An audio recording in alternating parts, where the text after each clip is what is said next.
my father passing on, the world got flat. And I was like, time to become a man. Walk forward, peripheral vision, get it, own yourself, walk forward with more courage, and start becoming the man you want to be instead of acting like it and putting it off. Did the loss of your father around in your 20s have a big impact on this sort of unanchoring? No, the loss of the father dropped the anchor deeper and got more secure. That was 92. That was 5 days into shooting my first film, Dazed and Confused. The loss of him, one, which was, I didn't think he could die. Obviously he could, and he did. And it was, took my mother to kill him, as you know from the story. They made love on a Monday morning. He had a heart attack. It's not a bad way to go. I mean, he called it. He called it. He told me and my brothers, boys, when I go, I'm gonna be making love to your mother. And damn it if he didn't do it. But him passing away after the shock in the morning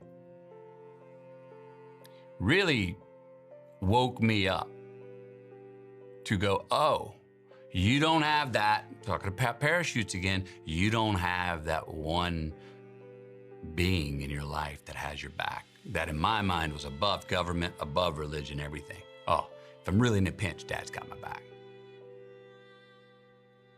You don't have that anymore, Matthew. So all the things he taught you that you kind of been acting like, it's time to become those and put your ass on the line, me. I remember that's around the time I carved into a tree. In the middle of the night, I woke up and these words were just stuck, and I went and I was like, I'd be less impressed and more involved. And my father passing on, the world got flat. Things that I revered, wow, mortal things that I revered, people, places, all of a sudden, my eye got level. Things that I was patronizing and condescending and looking down my nose at rose up to eye level. And I was like, time to become a man. Walk forward, peripheral vision, get it, own yourself, walk forward with more courage, and start becoming the man you want to be instead of acting like it and putting it off. Be less impressed and more involved. More involved, yeah. What did you mean by that, and where did that come from? It came from, we grew up hardcore on gratitude. I'm a very thankful guy. And being thankful and having gratitude is very important, but you can't stop there because too much just, oh, I'm so happy to be here. You're so impressed to be here. Thank you for having me, which we should have, but if you live only there, we can't be present and be involved in whatever we're doing and do it as well as we want to do it. You gotta go, no, thank you for letting me be here, and I'm supposed to be here. Now let's go. If I'm even talking to you, if I'm here going, man, I'm so happy to be here. If I'm just happy to be here and go no further than that, we can't have this conversation. I won't be there yet. I can't be grounded enough to have it right here. I'd be like, I'd anticipate my thoughts. I'd, say something that is only the pretty stuff and not the ugly stuff, or, oh, don't want to be me. So to be involved allowed me to be more honest and have more courage. When we're involved, we're more honest and have more courage to do what we're fashioned to do, how we're fashioned to do it. But if we're only impressed, and I've had these moments. When I met the Coen brothers, they were my favorite directors. I revered them. I had dinner with them. I blew it. And I fumbled over my what?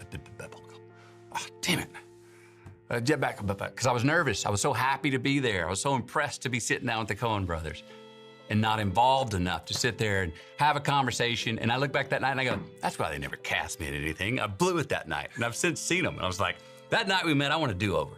Coen brothers, if you're out there, I want to do it. This is really transferable advice to both me as a podcaster, because I get to meet so many of the people that I've admired for so long, especially being a kid from the UK, but also generally for people just going to job interviews and trying out for things, that you really can inadvertently lower your perceived value just by being impressed and not involved. Probably won't get hired that way either. Yeah.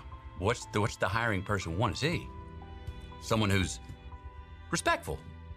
But if you hold them in reverence, they're like, there's so many ways to say it. I don't need my ass kissed, man. I want to meet you. Don't agree with me on everything. I want to hear you. Buck back. And they had a reason behind it. They weren't, being negative or cynical, or they weren't just trying to be contrarian for contrarian reasons. They actually had thought about that and it was challenging. Look at that, relationships, girls, guys, what do we like? Not the one that's like, yeah, whatever you want to do. You want somebody who goes like, oh, how about this? I got this other idea. Oh, interesting. Do you miss him? Yeah, I miss him creatively the most because I found out later, and I didn't know he was doing this. Like, I found out later in life, years after he passed away, we found all these old paintings in the garage, and we found this pottery that he made, and he had collected art, and he loved charcoal paintings and pencil black and whites. I had no idea he practiced art or liked it. And so when I'm reading a script or I'm interested in doing a film, I still think, I would love to have sent this to Dad and go, what do you think? And talked about, hey, you know anybody like this? What do you think of this character? What do you think of the scenario? Hey, you know any men like this? And I miss having those, I wish I could have those conversations with him. He would have loved, the other night we're at Toronto Film Festival, premiering Lost Bus. My mom was in it. She's 93, my son's in it. That could have been fun. He would have come to Santa Fe with Mom. He didn't. Mom wants to be on the stage. Mom, every performance I've ever done, she's like, you did great, Matthew. I see where you get it from. All right? Dad didn't want to be on the stage. He could take the stage, but he would have seen from the beginning me doing my thing from the front row and been like, there you go, buddy. So I miss him as a creative partner and in sharing the declarations when you have a red carpet and hearing, what's your opinion on that? Hey, what movie? Watching movies with? We never watched movies. I miss that. In his hands, man. He had these healing hands. And we'd have been buddies by now, right? I would have, philosophically, wherever we had our differences, he would have enjoyed the debates instead of looking at me at 16 going, who the hell do you think you are? Bucking like that, which is what led him to go, you're a great debater. I want to be the family lawyer. But we'd have been buddies because at 18 was the freedom rite of passage. That's when he goes, you ain't learned it by now, you ain't gonna learn it. So I wouldn't have had to hear, this is a time when I'm still hearing about the experiences of yesterday and last night. Yearning to one day be able to be there and be part of the stories. And we did get a year together where we got to be part of the same stories, which meant so much to me. But I would have had years of that. Do you think he would have been surprised by the life you've lived subsequently? No. My family's got an odd thing. They aren't surprised by shit, man. Especially any of my success. I mean, my brothers hadn't even seen all my movies. If I invited them to the premiere in Toronto the other night, they'd have found every excuse they could not to go and wouldn't have come. They don't disrespect or love me any less for it. It's just like, man, we know you, little brother. There's something beautiful in that.